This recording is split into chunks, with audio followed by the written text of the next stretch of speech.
Hello students, today we learn chapter 5 states of matter, पदार्थ की अवस्थाएं। आज का हमारा टॉपिक है kinetic molecular theory of gases, यानी कि गैसों का अणुगतिक सिद्धांत। So far we have learn the laws of Boyle's law, Charles law, which are coincide statements of experimental facts observed in the laboratory by the scientist। तो अभी तक जो हमने बॉयल्स लॉ, चार्ल्स लॉ वगैरह पढ़े हैं, उनके जो स्टेटमेंट दिए गए हैं, जो नियम दिए गए हैं, वो वैज्ञानिकों द्वारा प्रयोगशाला में अवलोकित किए गए हैं। Concluded careful experiments is an important aspect of scientific method and it tells us how the particular system is behaving under different conditions। तो जो साइंटिस्टों ने, वैज्ञानिकों ने जो प्रयोग किए हैं, वो हमें क्या दर्शाते हैं कि कोई भी कंडीशन के ऊपर कोई भी सिस्टम या तंत्र कैसे कार्य करेगा, उसका बिहेवियर क्या होगा, उसका बर्ताव क्या होगा।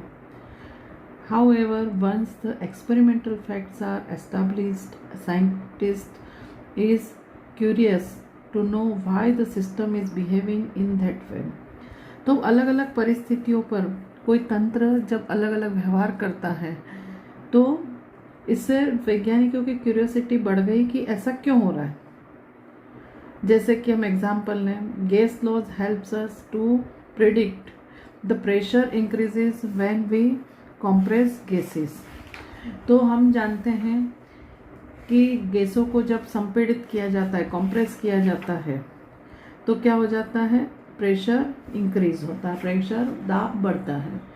But we would like to know what happens at molecular level when a gas is compressed. तो किसी भी गैस को हम संपीड़ित करेंगे तो अणुओं की परिस्थितियों में क्या फर्क आएगा। A theory is constructed to answer such questions. The theory is a model that enables us to better understand our observations। तो इसके लिए एक थ्योरी डेवलप की गई है जो हमें इस चीज़ों को अच्छे से समझा सकती है। The theory that attempt to elucidate the behavior of gases is known as kinetic molecular theory। तो इस तरह से गैसों के बर्ताव के लिए जो थ्योरी दी गई है, उसे हम क्या कहते हैं, गैसों का अणुगतिक सिद्धांत। तो इस सिद्धांत के अंदर कुछ एजम्पशंस यानी अवधारणाएं की गई है, और इन अवधारणाओं को ही बिंदु के रूप में दर्शाया गया है। तो हम बात करें इसकी, तो सबसे पहले gas consist of larger number of identical particles. तो गैसें जो होती है वो एटम्स एंड मॉलिक्यूल्स से बनी होती है, यानी कोई भी जो गैसें होती है वो परमाणु और अणुओं से बनी होती है। And that are so small and so far apart on the average that the actual volume of the molecules is negligible in comparison to the empty space between them. तो एक चीज तो हमें समझ में आ गई कि सबसे स्मॉलेस्ट पार्टिकल जो होते हैं, जिससे मैटर कंसिस्ट होता है, पदार्थ बनता है, वो कौन से होते हैं, एटम्स एंड मॉलिक्यूल्स। अब दूसरी बात करें हम, दूसरा पॉइंट, तो गैसों का जो वॉल्यूम होता है, मान लीजिए कि गैस इस कंटेनर में भरी गई है, इस कंटेनर में गैस भरी गई, उसका पार्टिकल का वॉल्यूम ये है। तो ये जो वॉल्यूम है इस पूरी स्पेस की अपेक्षा कैसा है, नेग्लिजिबल है, यानी कि इसको हम नगण्य कर सकते हैं। तो गैस के अणु का आयतन पूरे पात्र के गैसों के आयतन की तुलना में कैसा होता है, नगण्य होता है, यानी कि इट इज नेग्लिजिबल। ये हमारा सेकंड पॉइंट हो गया। They are considered as a point masses and these assumptions explain the great compressibility of gases। तो इस तरह से जो इसका आयतन है वो कैसा होता है, नेग्लिजिबल, और उसका मासेस भी बिल्कुल पॉइंट के हिसाब से कंसीडर किया गया है। तो इससे हम क्या दर्शा सकते हैं कि गैसें संपीड़ित हो सकती है, कॉम्प्रेसिबिलिटी गैसों में होती है। तीसरा पॉइंट हम देखें, तो there is no force of attraction between the particles of gases at ordinary temperature and pressure. तो गैसों के जो पार्टिकल्स होते हैं उनके बीच में फोर्स ऑफ अट्रैक्शन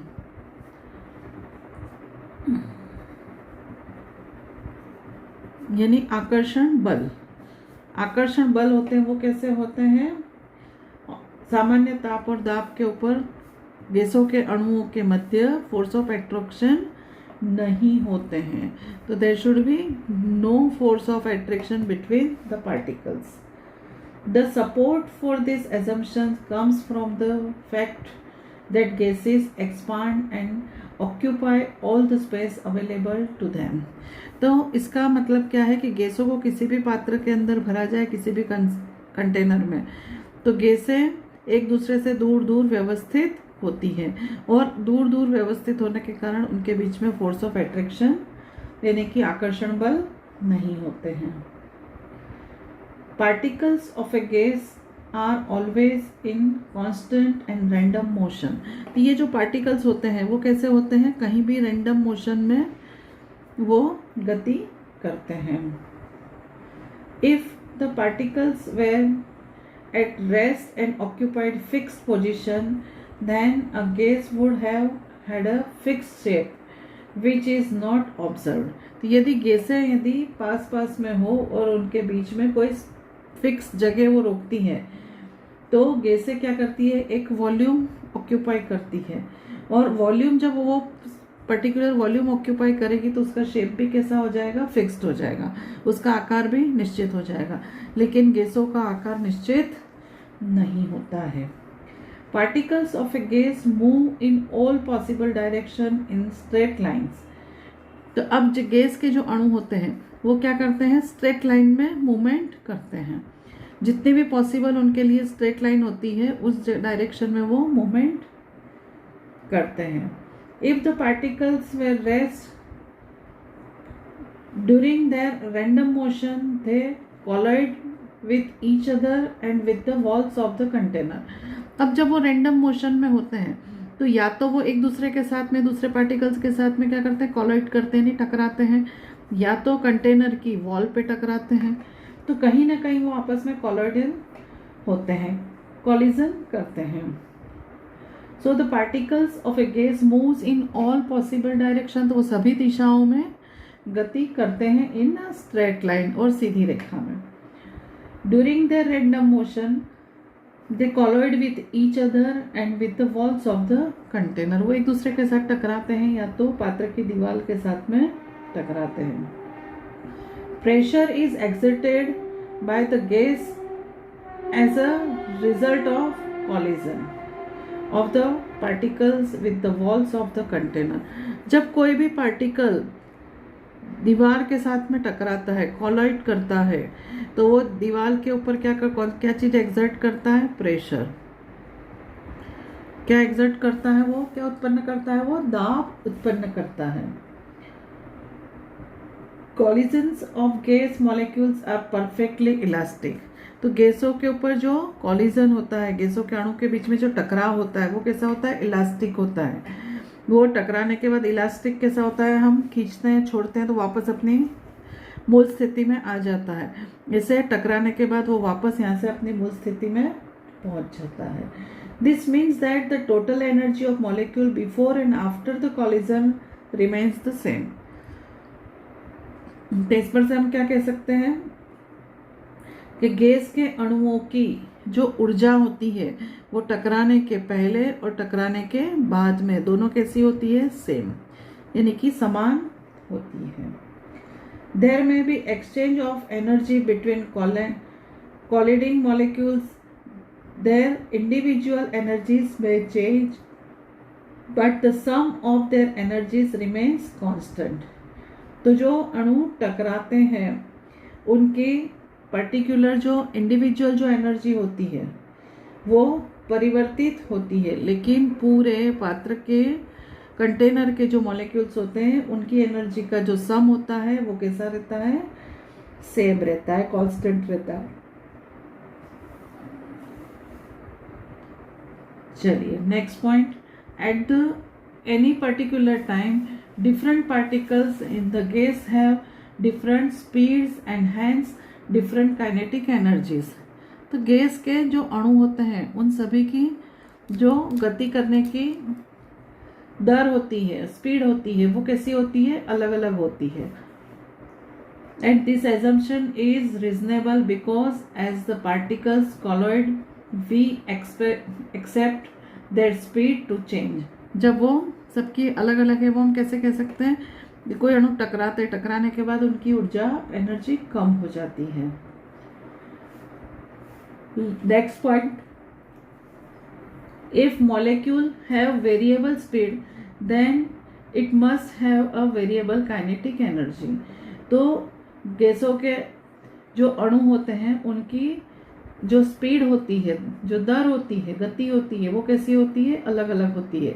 तो उनकी गतिज ऊर्जा भी कैसी होगी, अलग अलग होगी. तो ये सारी चीज़ें जो मैंने पॉइंट्स बताए हैं, ये सब क्या है, गैसों के अणुगति सिद्धांत के पॉइंट है. ये क्वेश्चन इंपॉर्टेंट है, एग्जाम में पूछा जाता है और ये सभी पॉइंट आपको लिखना होते हैं. तो यहाँ हमारा ये टॉपिक कंप्लीट हो गया है. अब हम दूसरा टॉपिक इसका देखते हैं, behaviour of real gases.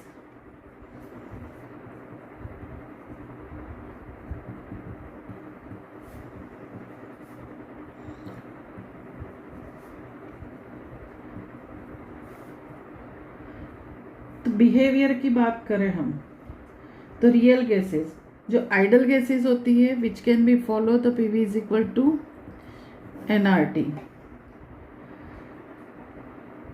Our theoretical model of gases corresponds very well with the experimental observations.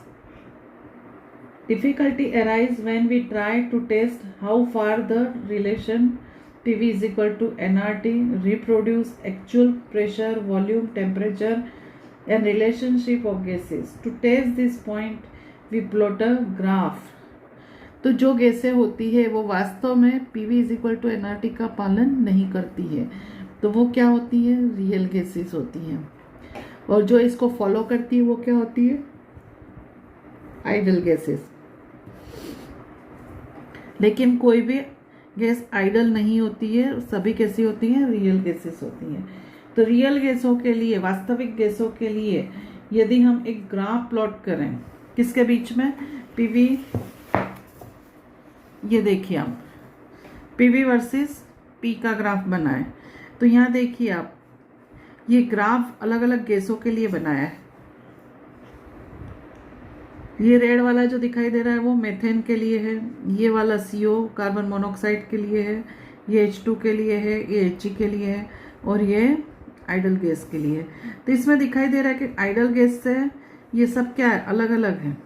यानी कि ये हमें क्या मिल रहा है, डेविएशन मिल रहा है, इसमें विचलन मिल रहा है. ये पूरी स्ट्रेट लाइन इस तरह से नहीं आई है, यानी कि सब क्या हो रहे हैं, डेविएटेड हो रहे हैं. दूसरा हम देखें कि हम ग्राफ प्लॉटेड करते हैं प्रेशर वर्सेस वॉल्यूम, यानी दाब और आयतन के मध्य यदि ग्राफ बनाते हैं. तो ये देखिए, ये हमारा जो मिला है कर्व, ये किसका मिला है, आइडल गैसेस का, और ये कर्व किसका मिला है, रियल गैसेस का. तो दोनों में अंतर दिखाई दे रहा है हमें. तो we can easily that at constant temperature PV versus P plotted for real gases is not a straight line. तो हमने इस ग्राफ में क्या देखा, हमने इस ग्राफ में देखा कि जब हमने ग्राफ प्लॉट किया है तो PV वर्सेस V का जो ग्राफ मिला है वो स्ट्रेट लाइन नहीं मिला है. There is a significant deviation from idle behavior. तो यहाँ हमें दिखाई दे रहा है कि आइडल बिहेवियर से उन्होंने क्या करा है, विचलित हुए हैं. 2 types of curves are seen in the curves for dihydrogen and helium. तो डाइहाइड्रोजन और हीलियम के लिए देखिए आप, ये इस तरह से कर्व न मिलते हुए हमें क्या मिली है, स्ट्रेट लाइन मिली है. The second type of graph is plot is seen in case of other gases like carbon monoxide and methane. इनका भी हमने क्या देखा है, ग्राफ देखा है बना करके. तो ये भी एक कर्व के फॉर्म में मिलता है. The deviation from ideal behaviour also becomes apparent when pressure versus volume. तो प्रेशर वर्सेस वॉल्यूम का भी जब हम ग्राफ बनाते हैं तो इसमें भी हमें ये डेविएशन दिखाई देता है। तो ये डेविएशन क्यों होता है इसकी हम चर्चा करेंगे अब। It is found that real gases do not follow Boyle's law, Charles law and Avogadro law. यानी रियल गैसेज जो होती है वो PV is equal to NRT कहाँ से आया है? Boyle's law, Charles law and Avogadro law से। तो इसका फॉलो नहीं करती है। तो अब दो क्वेश्चन खड़े होते हैं कि फॉलो क्यों नहीं करती है। तो there are two questions arises, why do gases deviate from the ideal behaviour. तो पहला क्वेश्चन तो क्या होता है कि डेविएशन,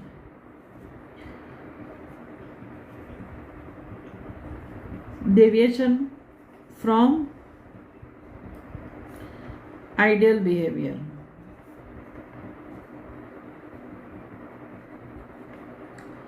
दूसरा क्वेश्चन क्या अराइज हो रहा है हमारा, what are the conditions under which gases deviate from ideality. तो कंडीशंस कौन सी है? तो कंडीशंस कौन सी आएगी?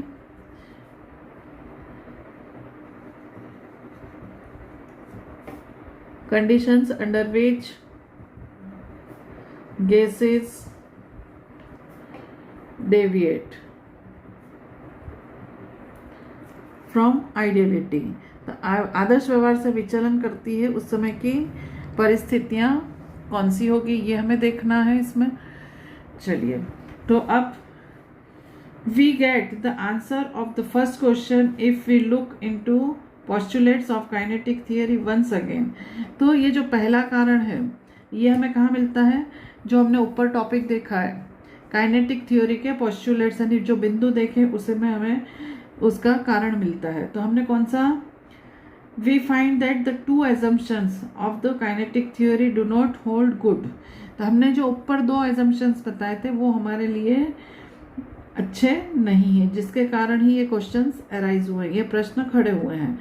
तो पहला कौन सा था, there is no force of attraction.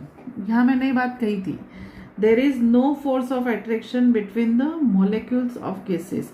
यानी गैसों के अणुओं के मध्य किसी भी प्रकार का आकर्षण बल नहीं होता है, ये मैंने कही थी बात। दूसरा एक बात और कही मैंने कि volume of the molecules of gases is negligible as compare to the space occupied by the gases. तो गैस के अणु का जो आयतन होता है वो कुल आयतन की तुलना में कैसा होता है? नगण्य होता है। तो if assumption first is there is no force of attraction between the molecules is correct, the gas will never liquefied. However, we know that gases do liquefied when cooled and compressed. तो पहला जो हमारा है कि force of attraction नहीं होता है, तो गैसों को हम क्या करते हैं? कंप्रेस करते हैं या कूल करते हैं, तो वो किस में परिवर्तित हो जाती है? द्रव अवस्था में परिवर्तित हो जाती है। एंड गैसों को कंप्रेस करना, liquids forms are very difficult to compress. This means the force of repulsion are powerful enough and prevent the molecules in tiny volume। तो इसका मतलब ये है कि गैस के अणुओं के मध्य आकर्षण बल नहीं होता है। तो इसका मतलब ये है कि उनके बीच में रिपल्सन पावरफुल है, और रिपल्सन पावरफुल है इसीलिए वो क्या होते हैं? एक दूसरे से दूर होते हैं और एक दूसरे से बंधे हुए नहीं होते हैं। एजम्पशन दूसरा देखें, is correct the pressure versus volume graph of the experimental data and that theoretical calculated from Boyle's law should coincide। यानी कि इसका मतलब ये है कि हमने जो ग्राफ देखा है, किसका ग्राफ देखा है?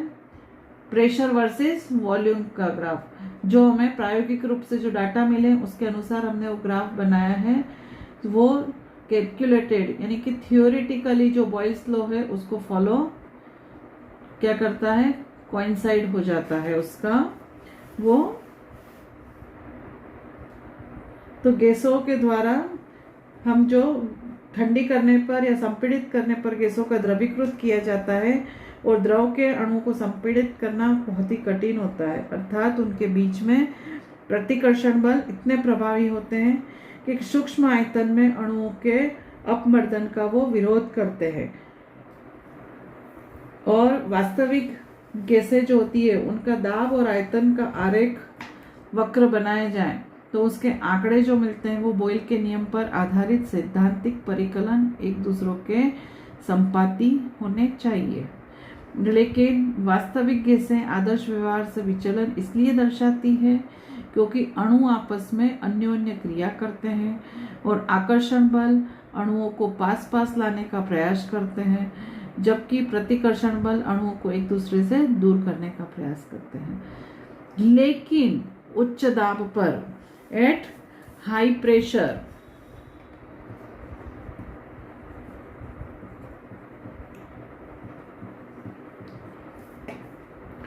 गैस के अणु पूर्णतः प्रतिघात के साथ पात्र के दीवार से नहीं टकराते हैं। जब उच्च दाब लगा देते हैं तो गैस के अणु कैसे हो जाते हैं, पास पास आ जाते हैं और पास पास आने के कारण वो दीवार के ऊपर पात्र की दीवार के साथ में जिस दाब से टकराना चाहिए उतने दाब से नहीं टकराते हैं, क्योंकि आणविक आकर्षण बल के कारण वे पीछे की ओर अन्य अणुओं के साथ आकर्षण बल महसूस करते हैं। जैसे कि एक पात्र में गैस के अणु है, ये अणु इस गति से यहाँ टकराना चाहता है, लेकिन उसके पीछे वाले जो इतने भी अणु हैं वो क्या करते हैं, उसको आकर्षित करते हैं। इसके कारण इस अणु को जितने बल से यहाँ पे टकराना चाहिए उतने दाब से टकराता नहीं है, कम दाब से टकराता है, क्योंकि पीछे के अणु उसको आकर्षित करते हैं। तो अब यहाँ पर हमें एक करेक्शन करना पड़ेगा, क्योंकि आणविक आकर्षण बल के कारण पीछे के अणुओं से आकर्षित होते हैं और गैस के अणुओं द्वारा पात्र के दीवार पर उत्पन्न होने वाले दाब को प्रभावित करते हैं। यानी जो यहाँ पे दाब उत्पन्न होता है वो प्रभावित किसके कारण होता है, इन पीछे के अणुओं के आकर्षण बल के कारण होता है। अतः वास्तविक गैस के द्वारा उत्पन्न दाब आदर्श गैस के दाब से कैसा होगा, कम होगा। तो मान लीजिए कि आदर्श दाब P क्या है, आइडल, और P ये क्या है, रियल यानी कि वास्तविक, और ये क्या है, आदर्श। तो अब हमें इसमें एक फैक्टर ऐड करना पड़ेगा जो होगा an² अपॉन v²। तो ये हमारा क्या है, करेक्शन टर्म है। क्या है ये, करेक्शन टर्म यानी संशोधित पद।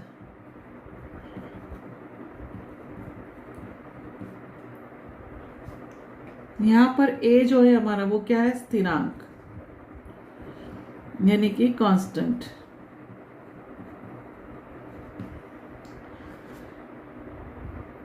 तो ये हमें एक चीज और यहाँ पे मिली है, the repulsive force also become a significant and repulsive interactions are short range.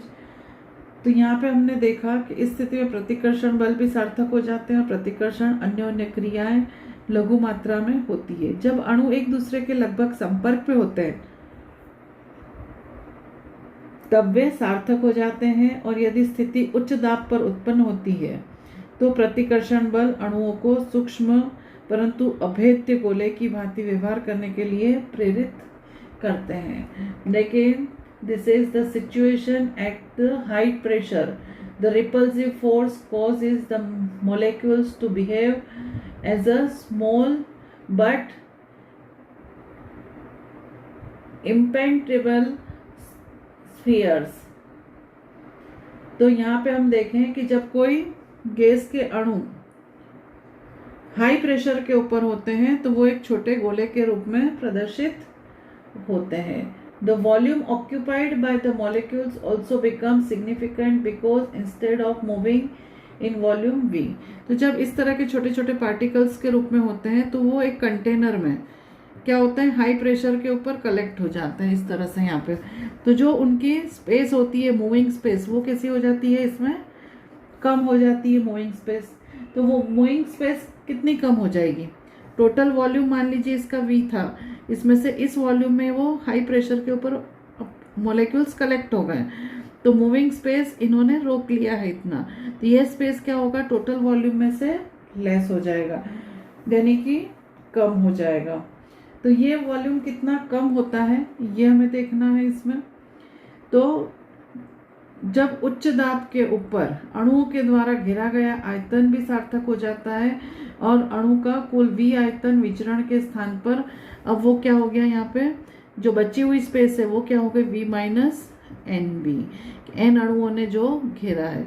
तो यहाँ पे B क्या है, कांस्टेंट।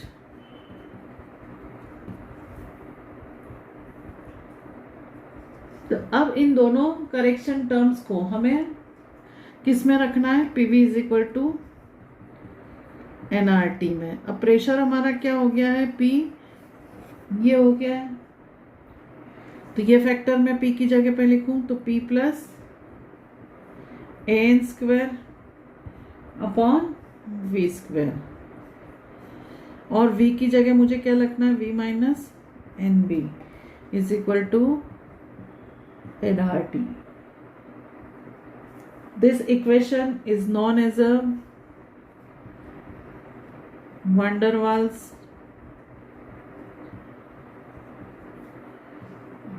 इक्वेशन। इसको हम क्या कहते हैं, van der Waals समीकरण कहते हैं। तो ये van der Waals समीकरण हमें प्राप्त हो गया है यहाँ पे। The deviation from the ideal behaviour can be measured in terms of compressibility factor. तो जब हम इस तरह से, इसमें क्या होता है, डेविएशन, आइडल बिहेवियर से जब डेविएशन होता है तो इस डेविएशन को हम किससे दर्शाते हैं, compressibility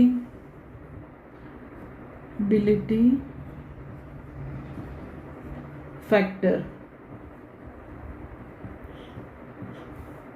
and it is represented by Z। तो Z इज इक्वल टू क्या होता है, PV अपॉन NRT। तो संपीड्यता गुणांक,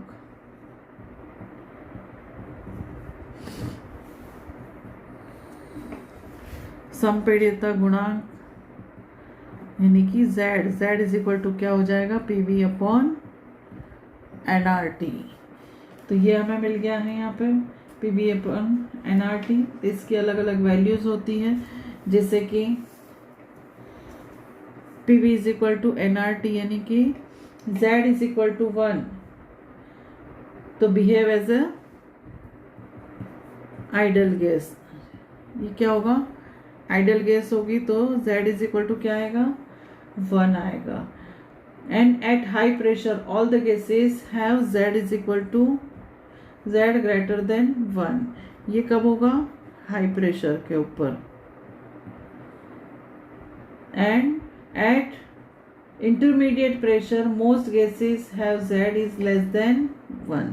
तो Z इज लेस देन 1 कब होगा, इंटरमीडिएट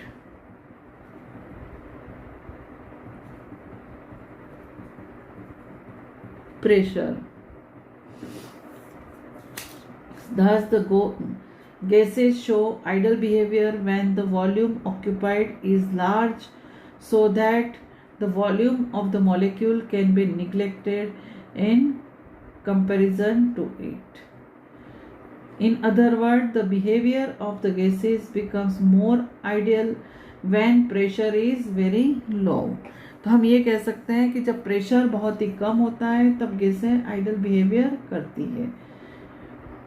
तो up to what pressure a gas will follow the ideal gas laws depend upon the nature of the gases and its temperature. तो ऐसा कौन सा दाब होगा कि जिसके ऊपर गैसें आदर्श व्यवहार करेगी, वो उन गैसों के नेचर यानी प्रकृति और उसके ताप के ऊपर निर्भर करता है। तो ये चीज़ें हमारी क्लियर हो गई हैं। यहाँ पे कॉम्प्रेसिबिलिटी फैक्टर क्या है और उसकी वैल्यूज़ क्या होती है डिफरेंट, ये भी हम देख चुके हैं। अब लिक्विफिकेशन ऑफ गैसेस और एक टॉपिक और बचा है इस चैप्टर का हमारा।